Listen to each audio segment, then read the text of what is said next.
আমি একটা দুর্গা ঠাকুরের ভিডিও ছেড়েছিলাম, যেটা দেখে অনেকে আমাকে কোয়েশ্চেন করেছো যে দিদি তোমার বাড়ি কোথায়, বাড়ির পুজো ভিডিও দিয়েছো তো বাড়ি কোথায়। তো আমি অনেক আগে ভিডিওতে বলেছিলাম, কিন্তু তোমরা হয়তো খেয়াল করোনি, তাই আমি আজকে আবার বলে দিই।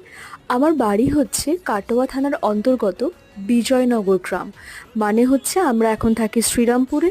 শ্রীরামপুর থেকে কাটোয়া যেতে গেলে তোমাকে হাওড়া কাটোয়া লোকালে উঠে কাটোয়া স্টেশনে নামতে হবে। সেখান থেকে টোটো, অটো, বাস ধরে আমার গ্রামে যাওয়া যাবে। আমরা ছোট থেকে গ্রামেই মানুষ হয়েছি, আর আমাদের স্কুল আছে পঞ্চাননতলা উচ্চ বিদ্যালয়, মানে আমার গ্রামের পাশেই স্কুলটা। ওখানেই আমরা দুই বোনে পড়াশোনা করেছি, আর আমাদের কলেজ ছিল কাটোয়া কলেজ। তো এই হলো আমার গ্রামের বর্ণনা। সামনে দুর্গাপুজো আসছে, তাই বাড়িতে যাতায়াত লেগেই আছে, বাড়ি পরিষ্কার করা সব কিছু। অনেকেই বলেছো ভিডিও ফটো শেয়ার করো।